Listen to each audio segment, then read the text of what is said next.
well, the Liberals and Carney are patting ourselves on the back because of the carbon tax, which is just the consumer part of that. It's not it's the whole framework's still there. It could just be turned back on in any instant. And in one breath, the messaging behind that was, well, 8 out of 10 Canadians, they get more back from the carbon tax. And that was the running message for the longest time. For 6 years, that's been the message. Yeah, that the average Canadian gets way more back than they pay. And now they go ahead and they make this ridiculous post. Mark Carney got it done. He got it done. He canceled the carbon tax. So what is it? This is some pretty mixed messaging. Is the carbon tax something that's not only something that's putting money in Canadians' pockets, as Trudeau has been on record saying, and it's saving the planet?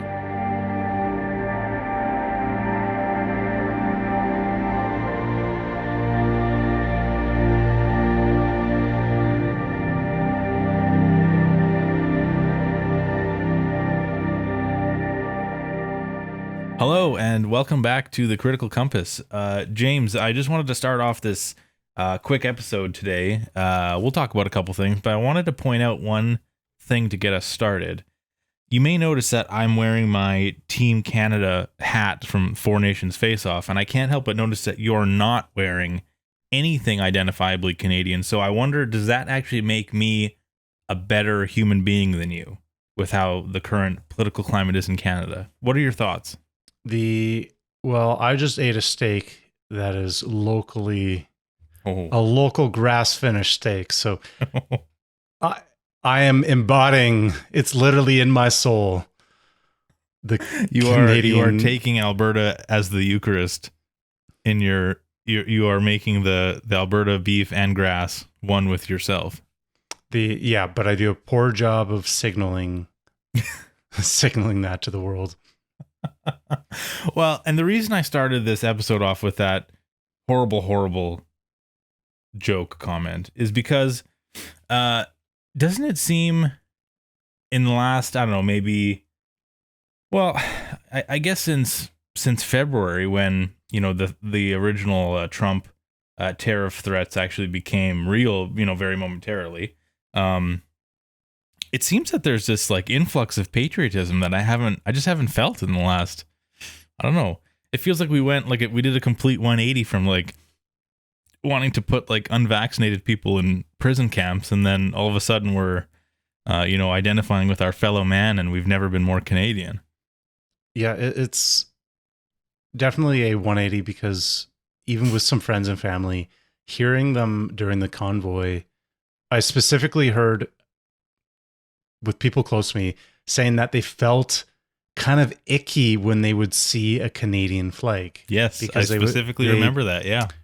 It was on so many trucks, and it was just the visibility and the association was icky. And yeah, it was like a hate symbol almost, hey? It was like having flying a Confederate flag in the US or something, right?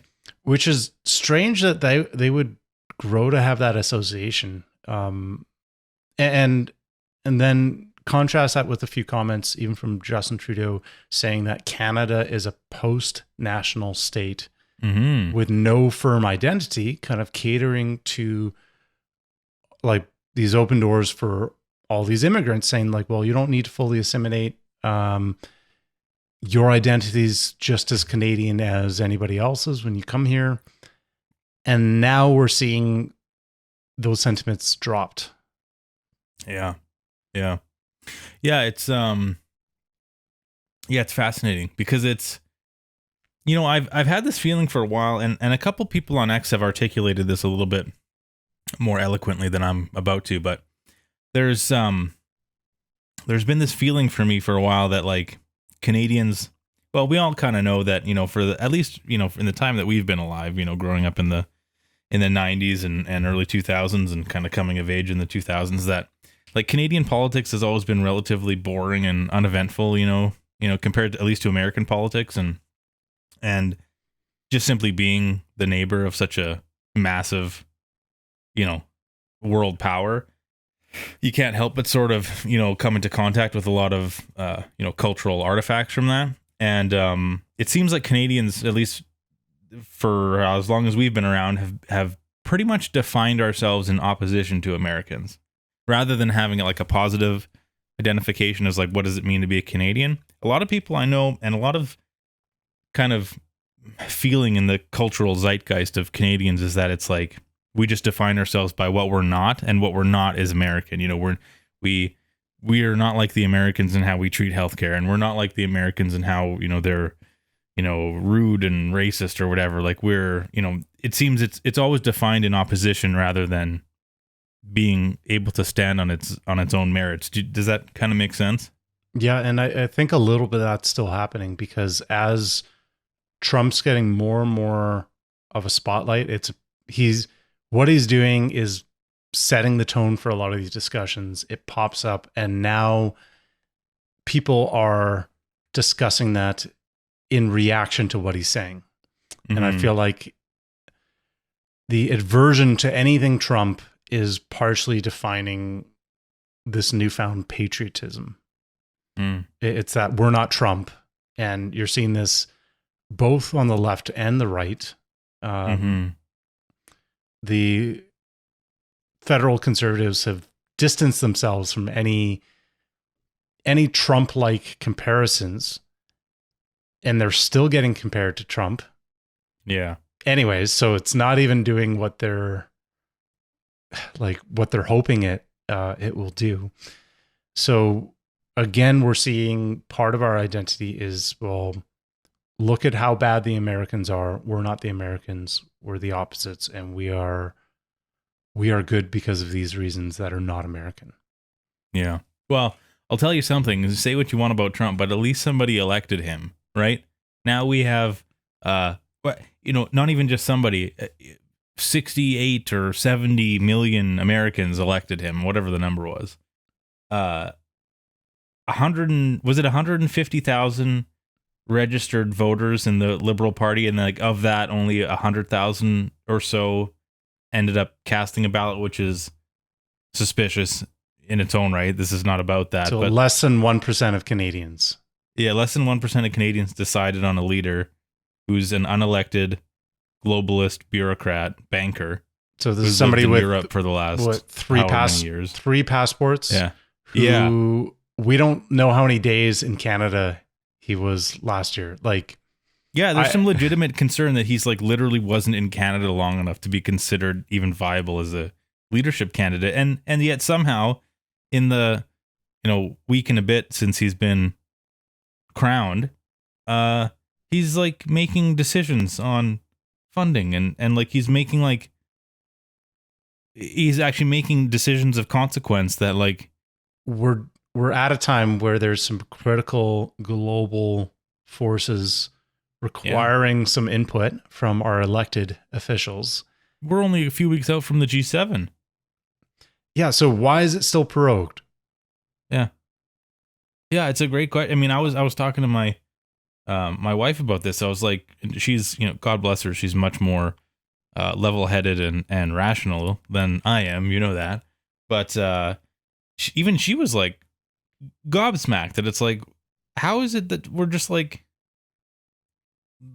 we don't have, we simultaneously don't have and have a prime minister. Like, I was actually shocked that all the major media outlets in Canada are referring to him as the prime minister. Like, if it were me, like I think that the proper title for him should only just be like the Liberal Party leader, because I feel like you have to be an elected MP to be like to actually have the title of prime minister. You don't have to be an elected MP to be a leader of a party. We know that for Nenshi in Alberta, he's the leader of the Alberta NDP, but he's not an MLA.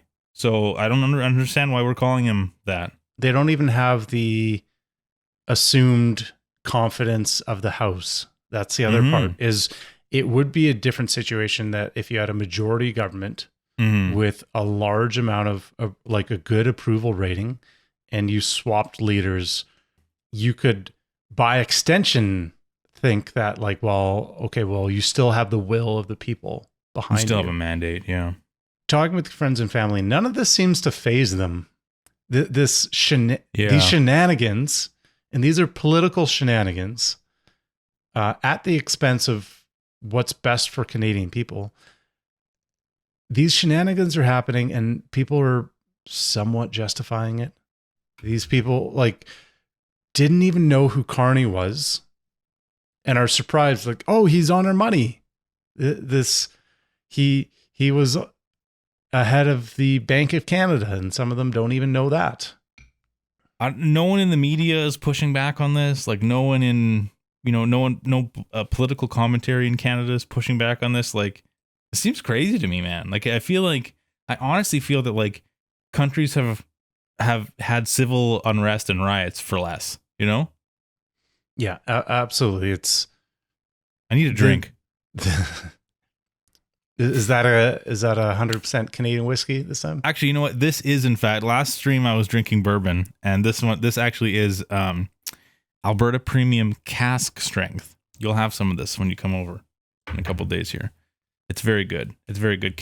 Alberta grown and distilled rye. God bless us.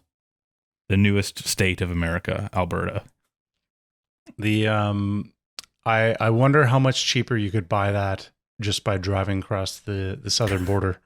I actually saw a post of that for Canadian, I think it was Canadian Club. They had a 750 mil Canadian Club. It's like 40 some bucks in 43 or 44 bucks I think in Ontario, and in just across like in Detroit, it was like $19 US, which I think that exchanges to like 26 or 27 bucks. It's like ridiculous. So it's crazy. That ties into, well, the Liberals and Carney are patting ourselves on the back because of the carbon tax, which is just the consumer part of that. It's not. Yeah. It's the whole framework's still there. It could just be turned back on in any instant. And in one breath, the messaging behind that was, well, 8 out of 10 Canadians get more back than they. Yeah, they get more back from the carbon tax. And that was the running message for the longest time. For 6 years, that's been the message. Yeah, that the average Canadian gets way more back than they pay. And now they go ahead and they make this ridiculous post. Mark Carney got it done. He got it done. He canceled the carbon tax. So what is it? This is some pretty mixed messaging. Is the carbon tax something that's not only something that's putting money in Canadians' pockets, as Trudeau has been on record saying, do we hate the environment? Yeah, that's right. We suddenly stopped giving a shit about the environment. Yeah, and we're proud of it, according to this post. It's crazy, man. Like but we're upset about tariffs. But people are also like the common understanding of tariffs is just like, well, the Americans they did a thing and now we pay more. Like, well, it's a little more complicated than that. And we unpacked this with Marty. But if the Americans put a tariff, it's on a good that they buy from Canada, and it means Americans pay more for it. And then the assumption is that, well, we would sell less of it because now that price is not competitive and they would rather buy locally. So the counter tariffs, it is literally self-harm. Yeah. Because you're trying to punish the American government by forcing Canadians to pay more. Yeah. So we don't have that same kind of vitriolic response to counter tariffs, even though those are the tariffs that directly hurt Canadians just trying to buy food. Yeah. So all the waters are muddy right now. Yeah. Because of our common understanding of this. And then we have barriers for interprovincial trade that nobody talks about. We have taxes on pretty much everything. That's why your example with the liquor south of the border being that much cheaper, that's just an arbitrary amount of tax that Canada's put on liquor that the government gets and then recklessly spends. So is our anger collectively in Canada is the anger placed in the right place right now? Yeah. Well, people don't that's another thing you were saying about how it's talking to friends and family and stuff, they the average person honestly doesn't have any idea how much Canada imposes tariffs on other countries, and in what like what parts of the economy, like, you know, you can kind of like people will kind of know, like the dairy cartel, like that term is kind of known, you know, and that like is supply management. Kind of conditional. It'll say like over a certain quota, then the tariff gets applied, but that's still not a free market. No, that's exactly right. Yeah. So, and that it actively discourages trade, because why, if you were a country trying to supply Canada with dairy, you know, why would you want to concern yourself with, oh, well, we can only supply this much. Okay, well, then who are going to be the producers that are going to be allowed to, you know, supply up to the maximum? And then once that maximum is reached and the rest is tariffed, how do we that divvy explains that amongst the other producers? That also explains why, like, you'll see 200 grams of Parmesan for $10. Yeah, because it's not a Canadian product, or some of these things that come from Europe, or yeah. So no, it's crazy. It's reducing choice, and it's putting the burden on the Canadian consumer. Yeah, and we've had a bunch of tariffs in place for many years on the U.S. that if they have any reciprocal tariffs, it's often much lower percentage. Like there's some tariffs that we have, you know, on various commodities. Like you can look this up, you know, aluminum and steel and pulp and shit like that.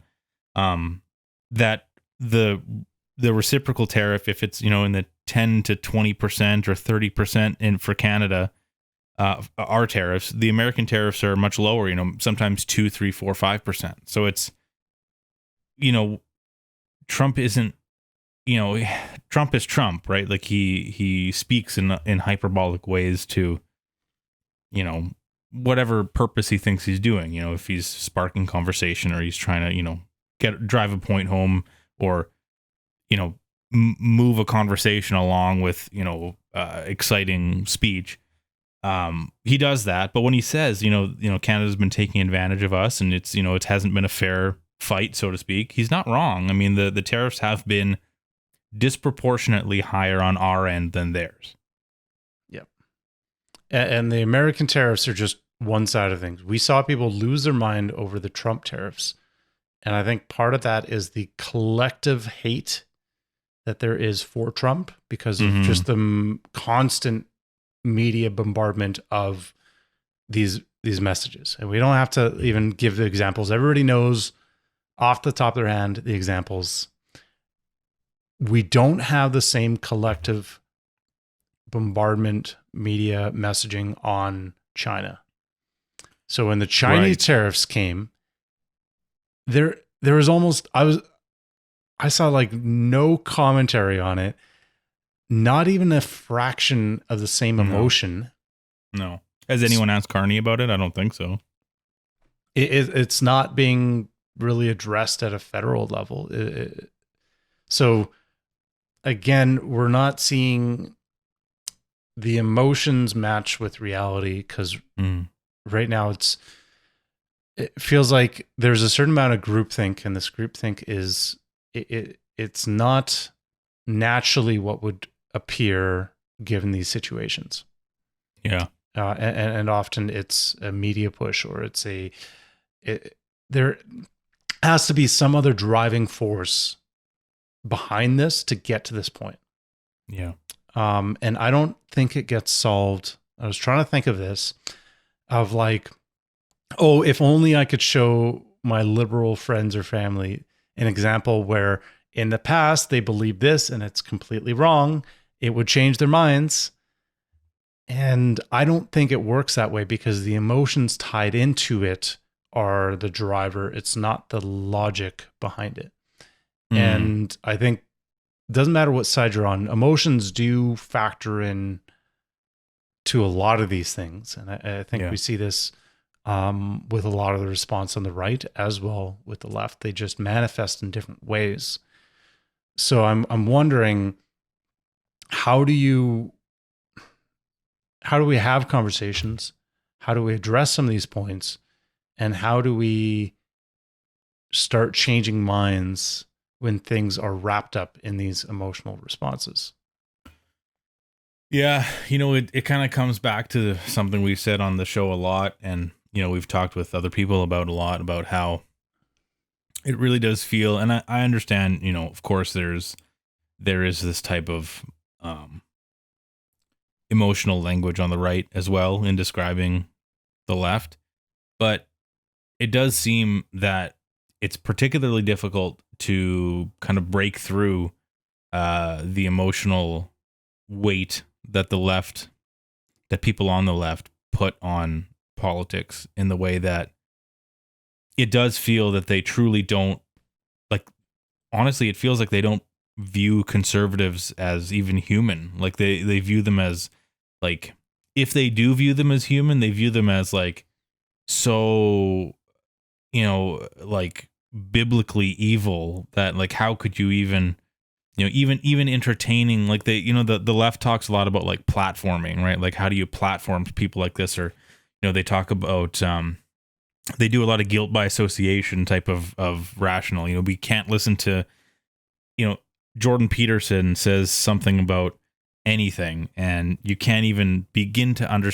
you can't even begin to listen to the argument he's making, because he's already been associated with transphobia. So how could you listen to what a transphobe has to say about politics? You know what I mean? Like, there's this sort of like really heavily emotionally intertwined baggage that surrounds anyone on the right that the left associates with them, and it's really hard to bust through that and actually have a conversation on principles and like on the just the merits of ideas without kind of wading through all this heavy emotion. You know what I mean? Yeah, I think part of it is the seemingly there is almost a monopoly on the left of some of the major institutions that we have, let it be universities, and HR departments. A lot of companies are leaning more towards the left because of these frameworks.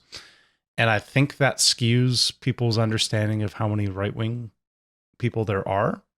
And now their ideas get mythologized of like, well, if they imagine somebody on the right, they imagine the worst racist that they possibly can. Yeah, every trope, right?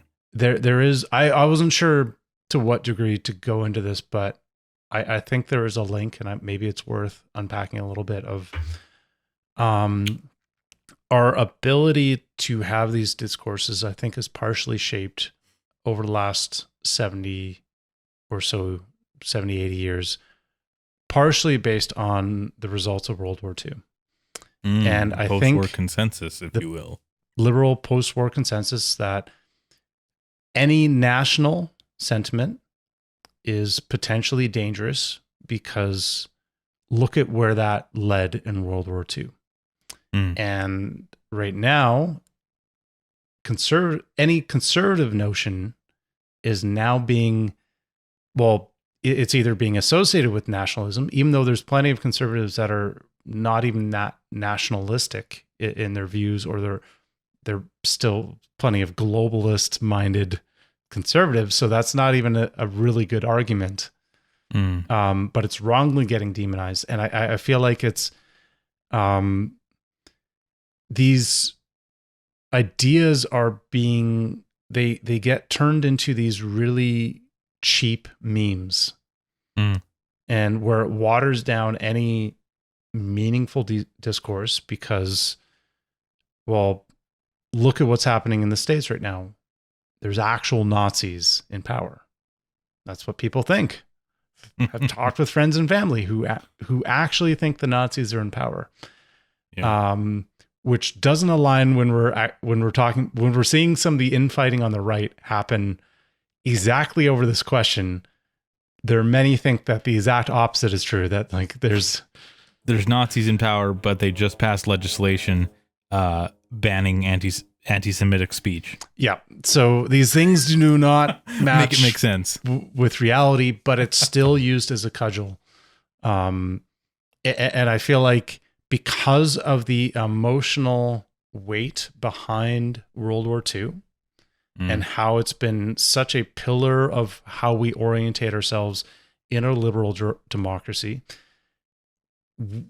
it's impossible to unpack that emotion. It's built into a lot of what we consider like the foundation of what we've built the West on at this point. That like it's a losing battle. Like you've already lost if you're trying to play the game, kind of thing. Yeah, it's that emotion can't be just turned off right away. And I think it gets brought up. It doesn't take that much in a conversation for people to draw the Hitler or Nazi comparison. And it seems like a default, which is the more it gets brought up, the more it waters down any actual discussion about some of the legitimate atrocities that have happened over the last 100 years. So it's pointless to bring up, but people still find it useful because it's just a shortcut to them saying, well, it's evil. And it's replaced Satan. Nobody will go around calling it like, well, that person's Satan. It doesn't have the same, funny enough, doesn't have the same emotional impact. It's almost meaningless. They overdid it in the 80s. Everything was satanic in the 80s. So yeah, we burned that one out. Happen now. Maybe that'll happen now. Like we should bring Satan back. Yeah, bring Satan. Like way cooler than Nazis. Are you kidding me? Like, come on. Like at least there's some association I would say with like metal. If we're going to bring Satan back, I would say the Dave Grohl version of Satan's a pretty good, a pretty good image. Or maybe the Jack Black Satan. Yes. From what am I thinking of? From Tenacious. There's a Tenacious D song. I think that isn't Dave Grohl? Isn't he dressed up? Isn't that the Tenacious D? Oh, maybe. Yeah, there you go. Okay. That's so we are thinking of the same thing. Yes. There you go. Not too niche of a reference, is it? Hopefully not. Hey, come here for the politics, stay for the music references.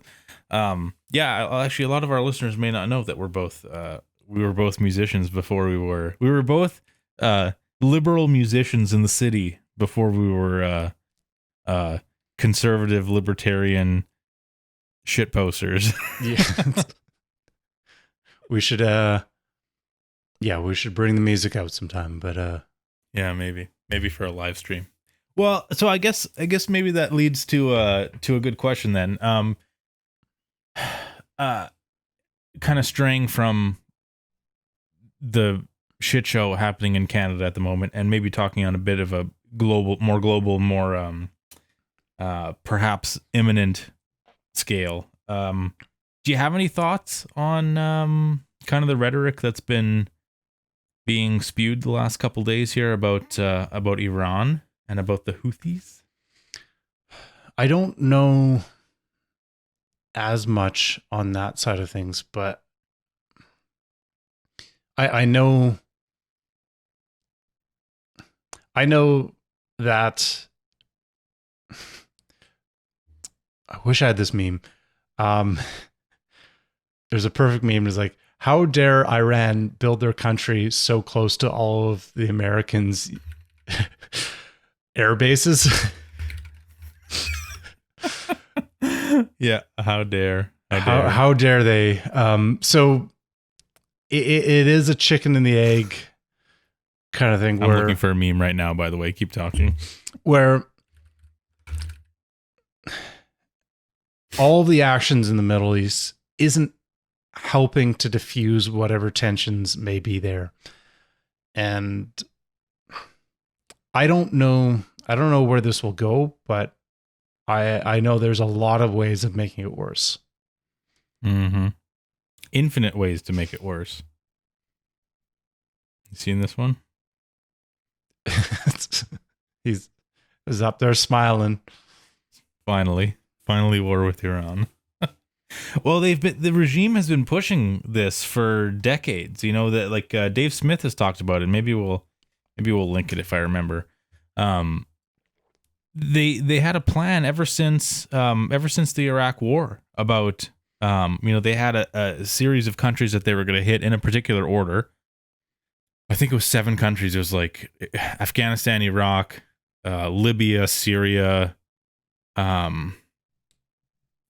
Sudan, maybe Lebanon, and Iran. I'm not sure on Sudan, but yeah, and Iran was the last one. Like Iran was that was sort of the big fish, because I think even then, even if they weren't confirmed, I can't remember exactly when Iran was confirmed to be a nuclear power, but maybe it was kind of known even back in the mid 90s, late 90s, early 2000s, that they were going to be. They were the final goal. They were the final boss, basically, of this American, foray into the Middle East. Yeah, these are not like, this is nothing new. This has been brewing for a while. Yeah. I do think also there is the Israel link of, well, there are definitely many that will say, well, Israel's America's greatest ally, because Israel is the buffer between the Middle East and Iran and all these other terrible countries that want to do harm to the West. But on the flip side, they're saying, well, Israel being there is creating more of the kind of pushback. So as the greatest ally, who's never directly supported America in any role, because of all the things they do for America, right? Yeah. So that reminds me of something I'm going to play. Actually, sorry, let me interrupt your train of thought there for a second, because I saw this great clip of Christopher Hitchens from the Charlie Rose Show in 2001. I actually saved this because I wanted to bring this up. Let me see if I can throw this on here. Very prescient, I believe, is the term.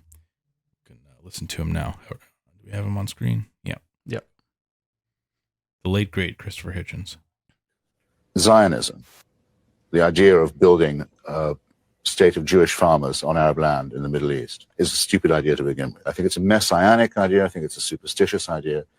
And I think so the idea of Israel's right to exist is now that it's there, play with you. Many states are founded on injustices or foolishness and bad ideas. Yeah, it doesn't mean that anyone can just come and evict or destroy them.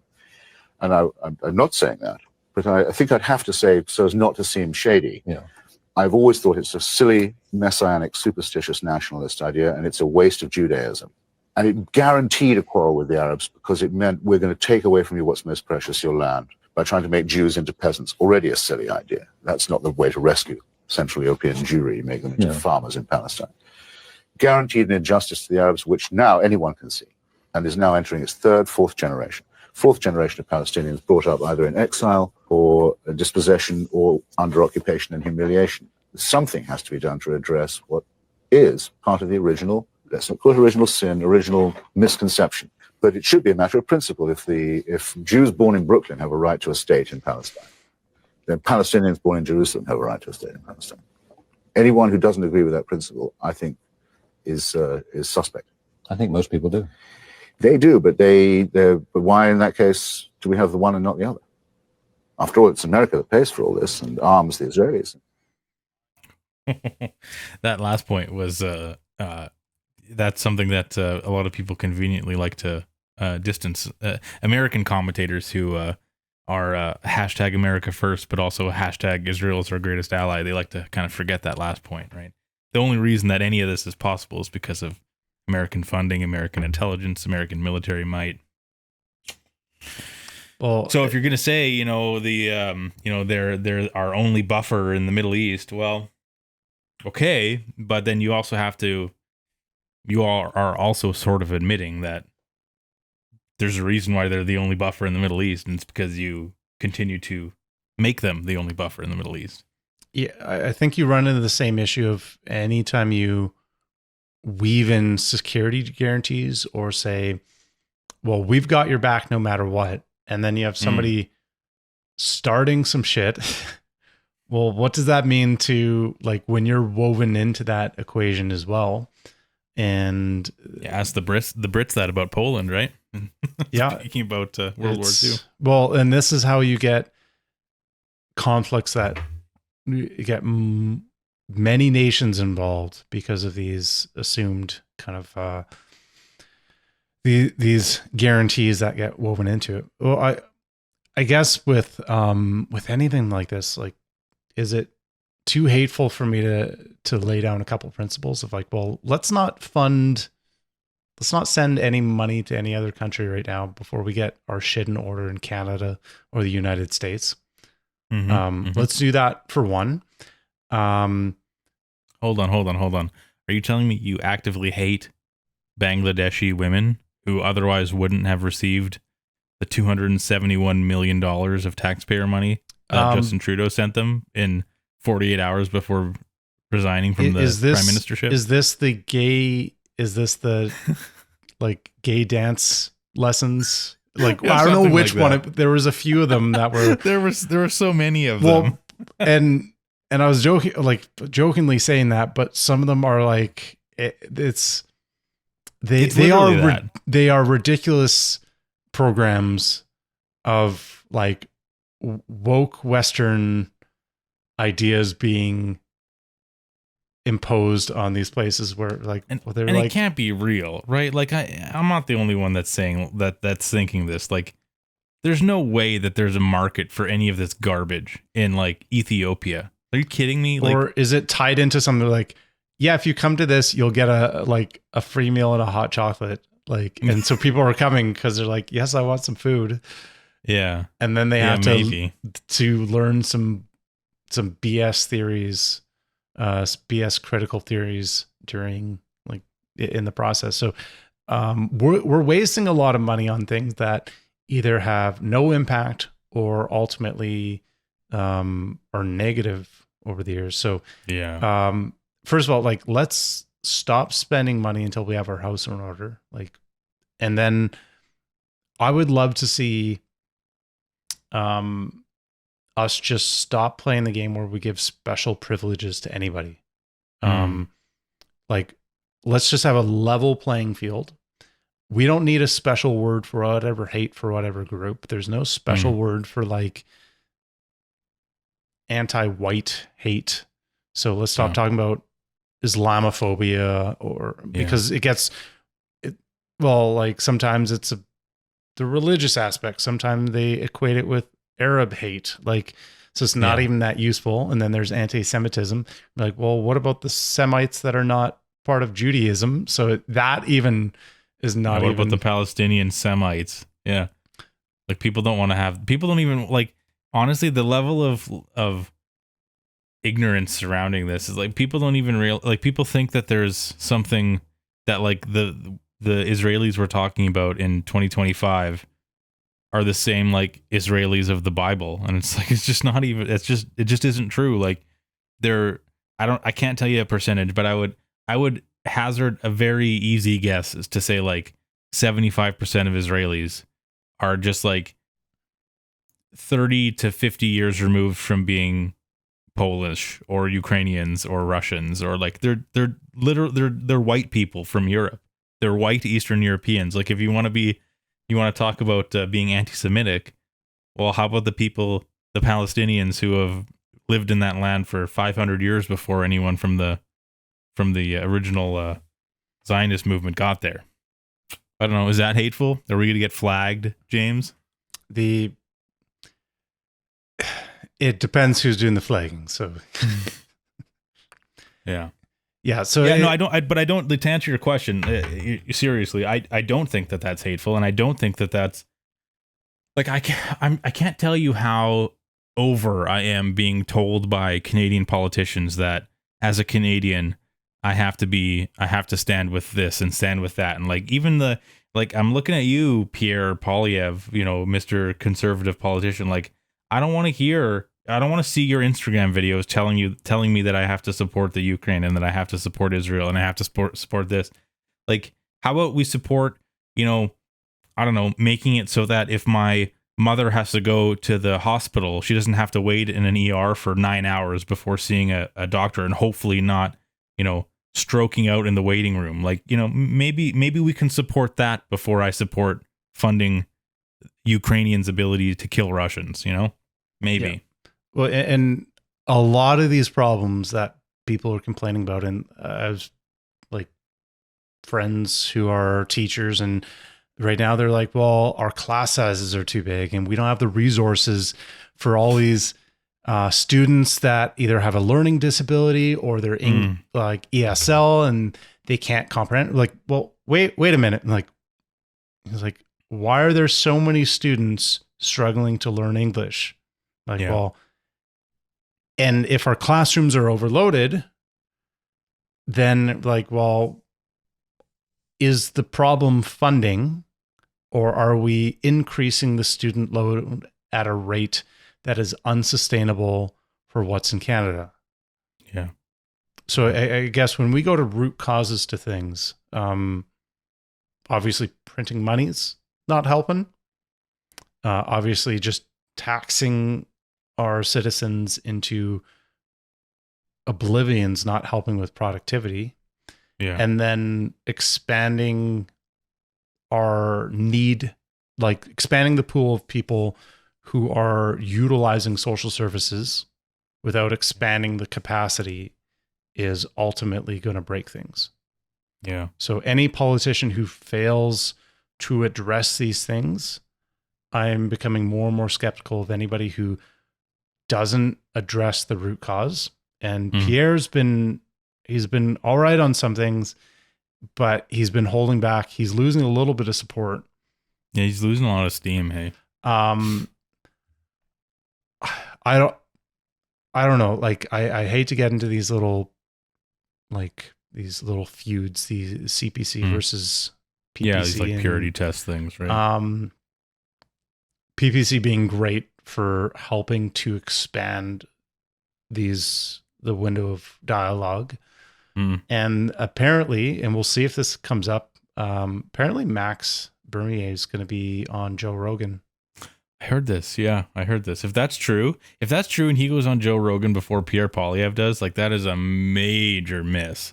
That is such a miss. But I wouldn't be surprised if it's specifically because of what we've talked about before, where like it feels like Poilievre is trying to play it too safe, and he's taking the Aaron O'Toole, Andrew Scheer, whoever the loser was at before him, in between him and Harper, or did it go right from Harper to Scheer? I can't remember. This like middling kind of non-committal, very like liberal light, like please don't hate us, this kind of soft bullshit that's like it's distasteful for the true, for the true blue conservatives. And also, as you were saying earlier, like the liberals are going to hate you anyway. Like, let them hate you. It's not like you're going to like convert, somebody who's deciding between the Liberal and the NDP, and they're going to have a change of heart and go conservative. Like, that's not your target demo, I don't know. I could go on all day about this. I just wish that we had a politician like Bernier. I think he's a lost cause. I don't know. I mean, the guy hasn't won a seat in like 10 years, but I just wish we had somebody with some balls, Bernier has balls, but he's missing the like little magic piece of charisma that really gets you to the mass appeal needed. I think his English is too weak. I think that's the problem. Maybe he's very charismatic in French. Yes, that's the thing. English is a bit weak. When you read what he's talking about, amazing. He hits the nail. When he's articulating it in conversation, it doesn't have the same ring to it. Yeah, that's right. That's right. So what we need is ultimately you need somebody who just speaks their mind, but stands by the principles that are pretty solid and indefensible. So if you just stood by bodily autonomy and these kind of things, you stood your ground, and somebody wants to smear you, well, they're going to do that even if you took the middle of the ground. They're still going to smear you just as badly. Yeah. So the smearing is going to happen, but if you're really sticking to principles, more people are going to see how that smear doesn't land. Yeah. So if you're speaking such fundamental truths then that's going to be a wake up call to people, because it's going to be, and this isn't a perfect analogy, and this still doesn't convince people, but this convinced like when chatting with people, this was maybe one of the examples I've heard more often of people that used to hate Trump would often use there's very fine people on both sides. Yeah. When he was talking about Charlottesville, they used that. Oh, that was what convinced them that there was a significant push from the media to demonize him, because they watched the entire clip where he specifically says, well, I'm not talking about them, I'm talking about this. He makes it very clear. And Trump specifically condemns the neo-Nazis and the racists and the white supremacists. He says it by name. Yeah. He says they should be condemned totally. That was the phrase. That was the full quote. Yeah. Which is conveniently left out, and the full clip is never played. Yeah. And then if you ask any liberal friend or family member what Trump said about that, they only know the first part. None of them have heard the whole thing.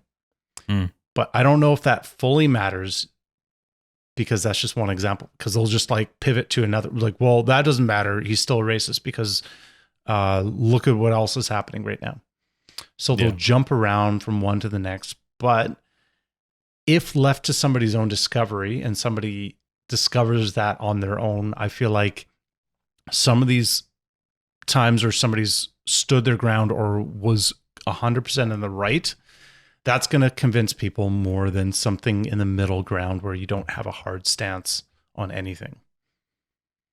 So I'm wary of soft stances or something that is non-committal. That's right. Did you see Michael Knowles on Jubilee in that Jubilee debate? I saw some of him. I'm not sure if there was a particular moment you were referring to. There's a moment that I'm talking about where I'm just kind of scrolling right now trying to find it. I wonder if it's on X in a clip form. I won't be able to find it right now. Maybe we'll link to it later. There's a moment. It's like what you say about jumping around between like talking points, because they already have like a mental framework of what they want to believe, and they just have some things that they draw from. So if you eliminate one, they'll just pivot to another. In a recent Jubilee, like, one conservative versus 20 liberals or whatever, Michael Knowles was talking about he has certain like Christian ideals of what he believes society, American society should be built around, should remain built around. And they were talking about transgenderism in sports. And so one of his points was that they were debating was he doesn't believe that biological men should be involved in women's sport. And so he's arguing against a trans woman who is saying, talking about, they go back and forth a little bit. And then Michael Knowles drops some information and says, well, part of the reason is because in the last year, trans men have taken 900 awards from biological women in 40 different sports categories across 23 different competitions, or he has the exact stats, and the trans woman immediately replies with, that didn't happen, that's not happening, it wasn't, there was no way. And then so they fact check, and he, like, they throw the fact check on the side, and he says, yeah, like he was, like, he had the statistic, he had the information, and then yes, they were legitimate stats. And then the trans person says, well, then they deserve them, because they must have qualified based on the criterion of the various governing bodies. And he's like, okay, that's perfect. It didn't happen, it's not happening, but it did happen, and they deserved it. They earned them. So it's hard to argue with people like this that don't. It's like what I was saying earlier. Like they don't want to be they don't want to be more correct on the facts or more aware of the truth behind the talking points that they have. They just want to use the talking points to advance an idea that they want to believe. And if you get rid of that idea, Well, maybe they've got 2 or 3 more lined up in the chamber that they can use to just continue to justify it, right? Yeah, it's when you're starting from conclusions, because you're given the conclusion Trump bad, and then you're just given these little like talking points and ideas, or you're saying like, well, any of these issues kind of get distilled down to these these cliches. Trans women are women, or trans rights are human rights. Sure. They don't actually define what those things are. Like, well, first of all, like, what is a right? And what happens when the right of one person comes at the expense of a right of another? Is that still a right then? And so people don't think about these things. They feel good on the outside. Like, just hearing these things, shallow level. It's a shallow level. It's not a deep understanding. It's you're also taught like, if I believe this, I am a good person. Yeah. So they start with a conclusion and then they memorize a couple things, and they don't. I don't feel like a lot of people organically came to these conclusions on their own, and this is one of my metrics for like really determining, like, well, people will criticize me for my position. Like, well, I didn't start here. I slowly changed these things like bit by bit. And it's like grinding a stone down. Yeah, it was not a quick process. It was not an easy process. And I really had to unpack all these ideas. Yeah. And so when somebody challenges me on something, it's like, well, I don't casually dive into these things. Like, I try to explore these issues. I don't think a lot of these people have fully explored these ideas in the same way, because they're assumed to be morally correct. So like, well, yeah, I'm morally right. They just remember the talking points, and they can dismiss the other side with them being evil bigots. Yes. Which comes hand in hand with what we're talking about before, is that's a replacement for critical thinking. Yeah. And that also, it reminds me of something I wanted to say earlier when you were saying about how,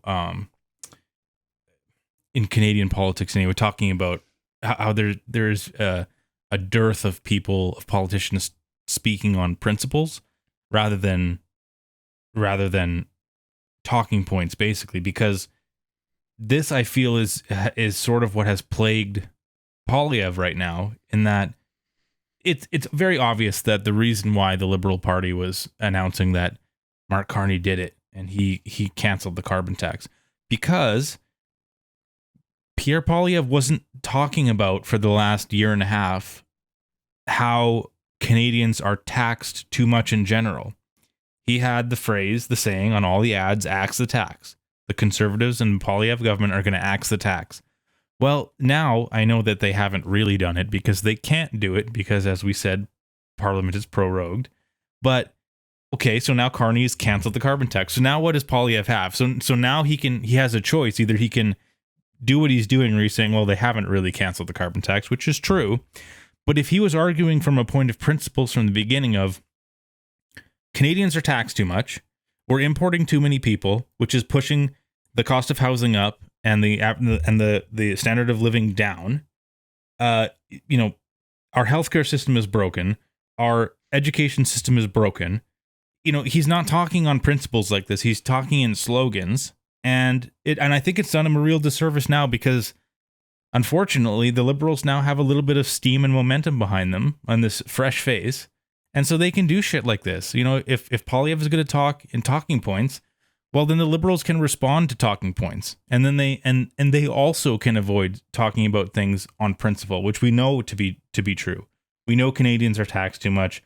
We know our dollar is dog shit. We know our economy is based on a false housing market. Like, we know all these things are true, but if we don't talk about, like you say, the root causes of these things, well, we leave ourselves open to this sort of like very surface level politics, where it's just sloganeering against each other, and nothing actually helps the average Canadian underneath it. Exactly. It's it doesn't get far enough down, and I guess the average citizen doesn't engage with these issues on the deeper level. To steelman the other side, though, I'm wondering if Pierre went a little bit harder with his, like, to root cause with talking about immigration, would the smear have been too much to handle? Yeah. Like, would it gave risk. Too much ammo, and would the average person just be like, well, look at how racist, like, would it be a Trump level amount of ammo to run on? And I think over time that's been able to be the conversation. Even the liberals will say, like, well, maybe we need to slow down a little bit. Yeah. But like, so the acceptable amount of, like, the entire discussion's kind of, it's come back to a place where we actually can talk about immigration.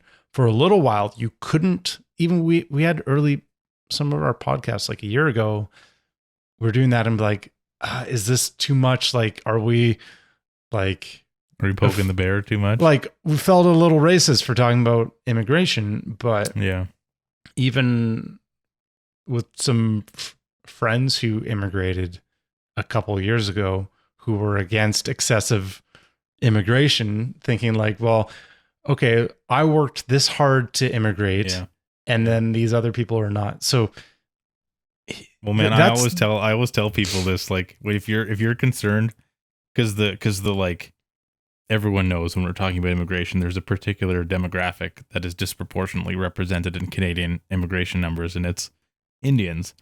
And there is no one who will tell you faster what type of Indian we should be immigrating than another Indian. Yeah, they have very strong opinions. Yes. Anyone who knows, who like grew up, like, man, both of us have like tons of Indian friends that we grew up with in school, and like guys who, you know, people who have been here, you know, since in the kind of, I don't know, maybe there was a big, you know, wave of immigrants from India in the 90s or something, because it seemed like we went to school with a lot of them. But I cannot tell you the amount of them that I know who are like, who just straight up sound like super racist. Like, they would say it in a way that we would definitely not say it, because it's like they have a definite conception of like what caste, you know, I believe is their term of people, you know, that they want to associate with. And if they don't want to associate with them, like, they will say horrifying stuff about them. So it's like, no, you're not being racist to just notice that there's a disproportionate amount of people coming from a certain part of the world over here. That doesn't mean you hate those people. It means that you don't like the effect that like, they could have been from any. I tell this to everyone, and I've said it before. If we were importing 400,000 Finnish people per year, I would have the same opinion about it. There's too many Finnish people here. We're importing too many Finns, you know? It doesn't have anything to do with skin color. It has everything to do with just raw numbers and its effect on a country. The calling them Finns is probably an ethics slur at that point.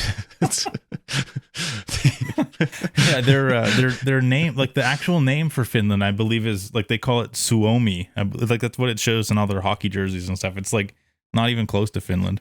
Yeah, well, you hit the nail right on the head of like, well, it's the amount, but it's also the extent which assimilation happens. Because we talk about like, right. Well, that's melting. Right.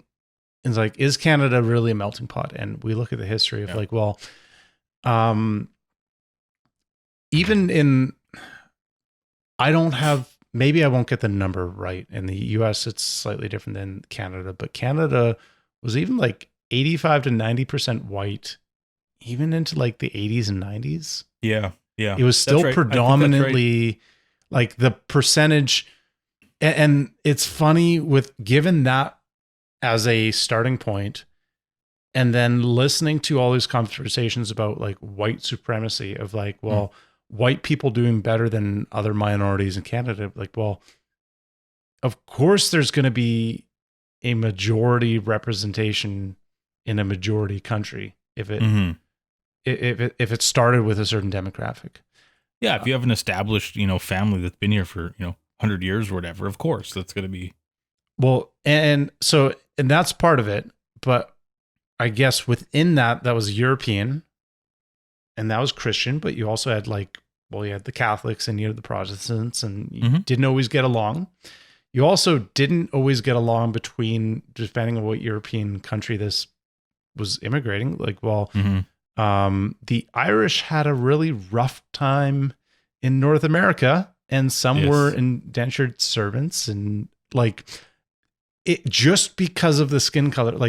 The people that founded the US and Canada, it wasn't an easy time. And even just because they were just from Europe didn't mean there wasn't conflict. That's exactly right. Well, and to that point, I'll make 2 points. I just recently read a book called The Weirdest People in the World, and weird was all capital. It was an acronym for Western educated. I can't remember the acronym, but I'll find it. And they were talking about The Weirdest People in the World by Joseph Heinrich, and it stands for the subtitle is how the West became particularly how the West became psychologically peculiar and particularly prosperous. It's a tough word to say. What's the oh man, I'll have to post it somewhere else. Anyway, they were talking about Irish people in the book. It was here it is: Western educated, industrialized, rich, democratic. That's what WEIRD stands for. Western educated, industrialized, rich, democratic. And it's a pretty big book. It was an audiobook, so I didn't read it. I listened to it, but whatever. It was 19 hours long. It was an investment of time. And he talks about how specifically with the Irish immigration into the U.S. in the early 1900s, late 1800s, early 1900s, they initially were very poorly treated. They were not well integrated, and they didn't have a good time. They were considered in some areas they were classified under the same classification that they classified black people as separate from whites. They were classified away from whites. And it took significant outreach programs by the Catholic Church in the Eastern United States to in as many words civilize the Irish immigrants into the US into a higher standard of living way of life.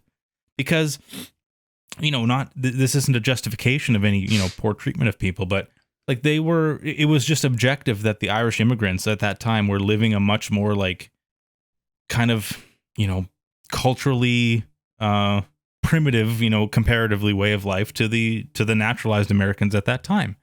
And so it wasn't considered racist to integrate these people into a different way of living. It was necessary to avoid the type of blowback that they were receiving as a group of people, sometimes very unjustifiably. So, which my second point is, you look at the difference between if you maybe wanted to say the next most represented group of immigrants in Canada, I think most people would agree, at least in this part of the country where we are in Alberta, is Filipinos. Lots of Filipinos have emigrated to Canada in the last 20, 30 years. But we don't hear the same discourse surrounding Filipino Canadians as we do with Indian Canadians, because in my opinion, and probably the opinion of others, the Philippines are a Catholic country. So they're instantly more in line with the traditional Western values that have built this part of the world, and they integrate a little bit easier. They are more apt to just kind of be natural into living this lifestyle that we do in the West than Indians are. Indians are very proud people. They have a very distinct culture that grew completely independently from the West for thousands of years. So of course there's going to be a difference in how they know how to live their lives in their everyday lives versus the average Canadians. And of course, because of that, there's going to be conflict, for better or worse. It's not saying, no one is saying that, you can't maintain your certain, the cultural features of your homeland that make you feel comfortable and loved in your communities. But by the same token, no Canadian that I know anyway would dream of moving to India and forcing Indians to live in a Western Canadian way of life. Like it never seems to work the other way, you know? Yeah, it's assuming a lot that like, well, this place that is not my home has to conform to me as an outsider. Yeah. You wouldn't see it in Japan. Like you wouldn't go to Certainly Japan not. and like you wouldn't claim discrimination if like, well, they didn't hire me. It's like, well, how's your Japanese? Like, well, yeah. I know like 40 phrases and my Japanese is kind of broken. Like, well, you would obviously, yeah, you'd see some advantages to, well, better resonating with either the culture of where you're moving to, the language, or some of these other values. So yeah, the Filipino, with them being Catholic, that is obviously it makes that so much easier. And I feel like such a smoother transition. Yeah. When people adopt the values of a place and that has established values, I feel like people are a lot more welcoming. And you can see this. Japan's a perfect example of the people who live there and they learn the language and the customs and they resonate with the culture. Like people are quite friendly to them. Like they love that. They're happy here, that like, go ahead. Yeah. They're happy that you put in the effort to adopt these cultures and their principles. Yes. Yeah. Well, I was going to say it's only like, North Americans that say it's like cultural appropriation to wear a kimono or whatever. If you're like into Japanese culture, they love that shit. They love the, oh, you want to partake in our culture. Like that's like, what an honor to, they feel a sense, because they have such a firm cultural identity that they're proud of, that they feel honored when other people take the time to learn about it and partake in it, which is, I feel like, how it should be. Like Daryl Cooper, who we're both fans of, Martyr Made podcast, was recently on Joe Rogan, and he was talking about actually Ireland as well. I think you probably watched it, where he said, Ireland's on track to be like white people are like Irish people are expected to be a minority by 2070. Yeah, in Ireland. And the funny thing is, those kind of statements, they're celebrated. Yeah, yeah. But apply that to any other country. If you said in Japan, like they are destined to be a minority in their own country, they'd be like, well, that's not good. Like what's going to happen? They would never allow it. What's going to happen to the Japanese culture in that case?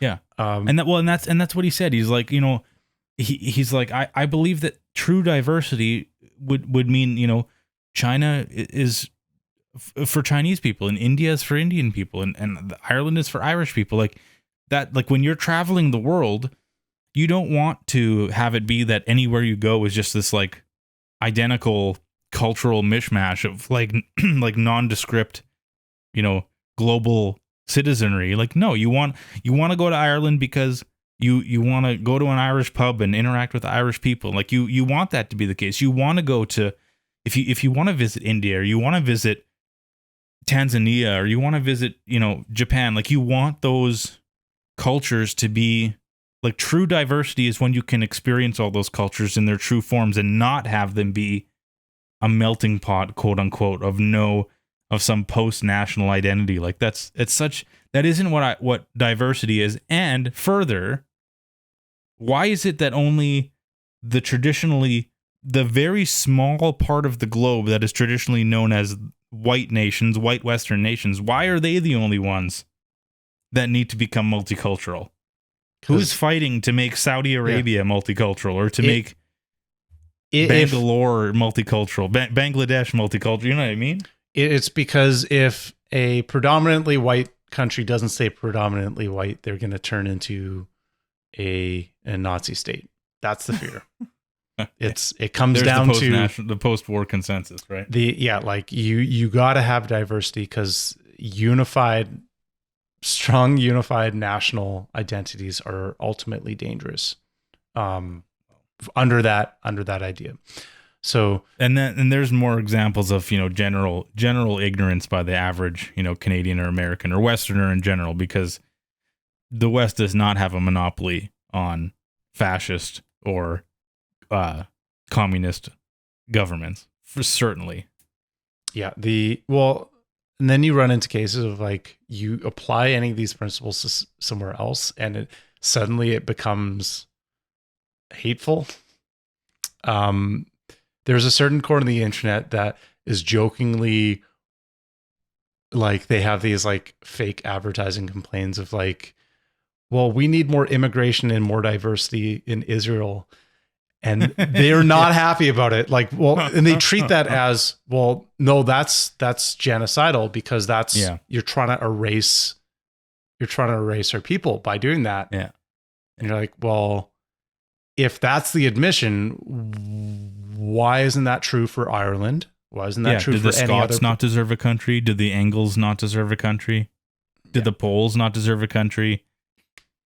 Yeah, and even in Canada, I guess we're trying to like define what a Canadian is, and we look at you can look at a first generation.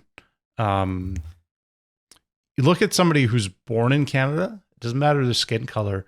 You can tell the Canadianness through just their vibes instantly, and even that difference between somebody who's born in Canada, went through the Canadian school system, and then grew up with all the cultural aspects versus somebody who speaks English really well and adopts it later on, we can tell the difference.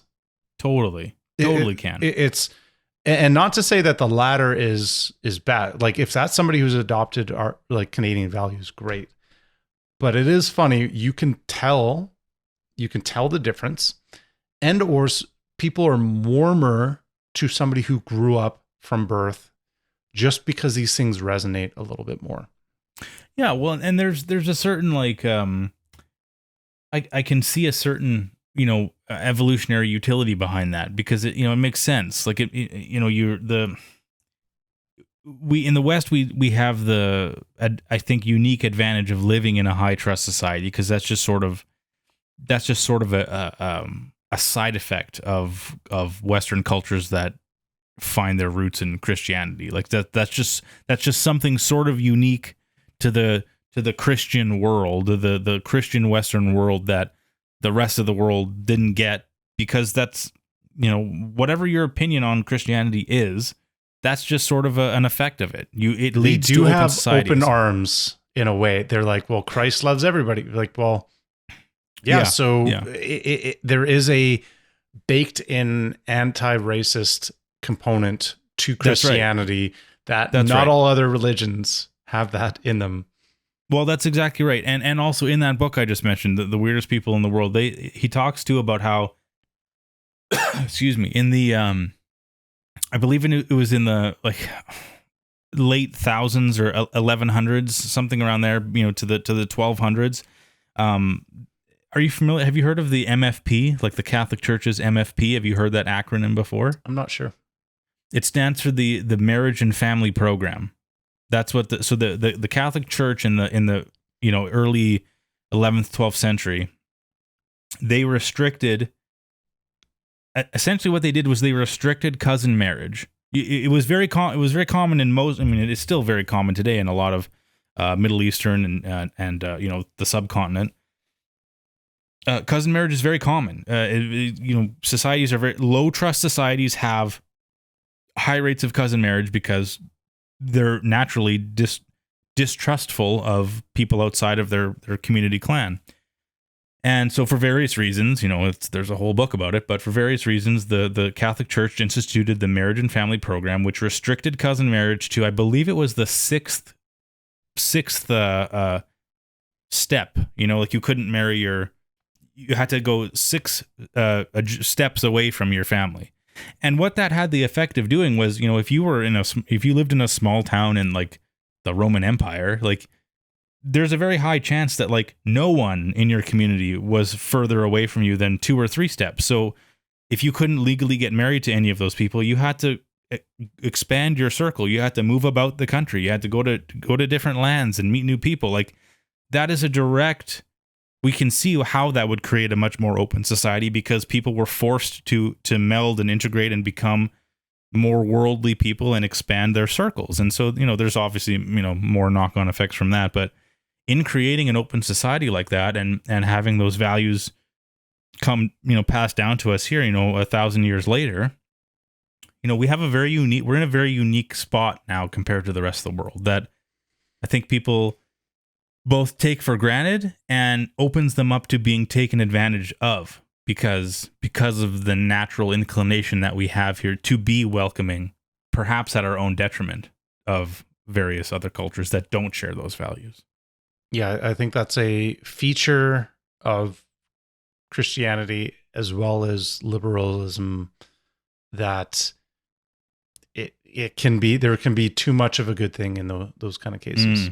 Mm-hmm. And it's also, you get into cases where like even the idea of diversity gets like, well, what does that actually mean? You go to Europe and they're like, well, that European is not just like you go to England and like genetically there is a lot of variety between the Nordic and Slavic, and you go to Turkey and you have a whole other mix of people there, and you go back to Spain and it is not a ethnically homogenized place. No. But in how we view the West and how we view our DEI framework, white is an ever expanding category, and it's actually reducing diversity. Like white's just not brown, but even like, I guess, and then you're like, well, what happens when you're a quarter black? And what happens when you're like, you run into these logical questions where it's useful. Like, if you can claim it, then it's useful. Then you can just play the game. And so I'm glad we circled back and like talked about kind of the like foundations of Canada, because that gets woven into, well, what's our national identity? And I am aware that there are some more nationalistic types that are now saying like, well, I'm seventh generation Canadians, and I have a, like, my great grandfather sailed down the St. Lawrence and did this and that. And for them, they feel like that gives them more of a claim to what Canada, like the Canadian identity is, because of that. Yeah. And I feel like we're into a losing battle at that point, because it's a no true Scotsman situation, literally, like at that point. And some of them are Scottish and some of them are not true Scottish. So those are the newfies, right? But what I wanted to touch on is that the rise in kind of anger orientated unity, it's the lowest resolution way to unify people. And that exists when people are marginalized. And I don't love using that word, but I mean, like, when people are gaslit into not being allowed an identity, or not being allowed to be either, like, if you're not if you can't be proud to be European, or you can't be proud to be, like, if there's a certain range of origins that people can't be proud of, then that's going to push people into like, well, they feel that hate, and then that pushes them into a corner, and then that's the unifying principle around them. And I feel like all of this anti-European sentiment, anti-Christian, that's going to create the enemy that they're so fearful in the first place. Yes. And it doesn't exist when these rules are applied equally to everybody.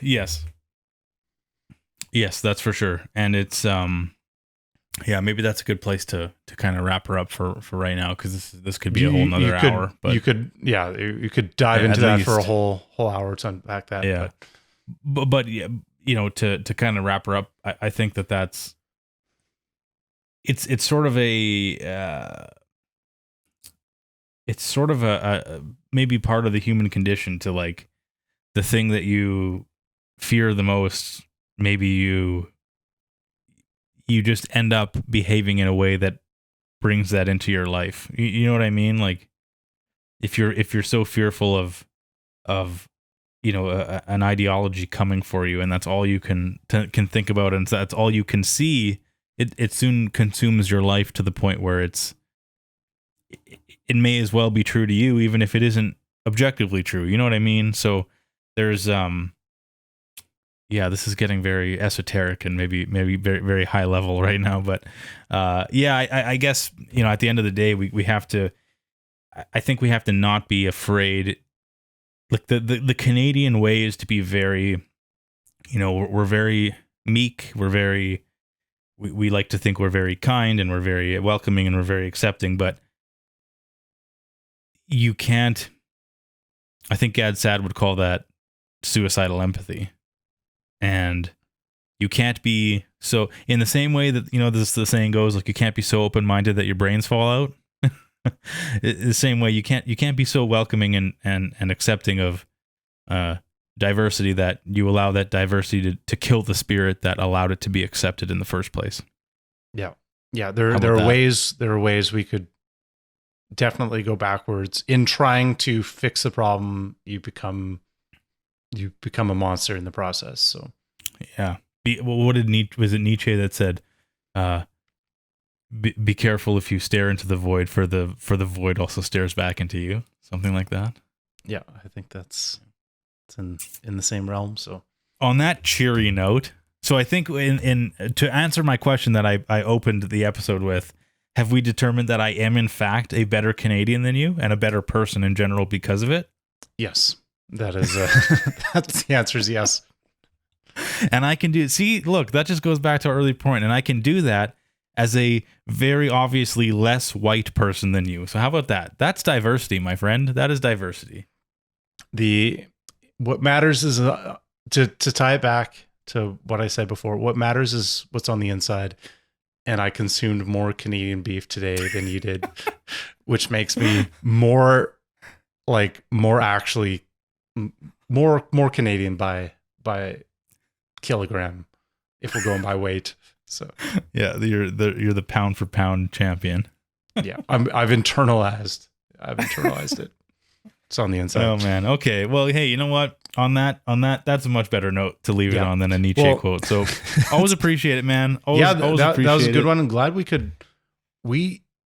dove into a few good ones. So I hope everybody enjoyed this one.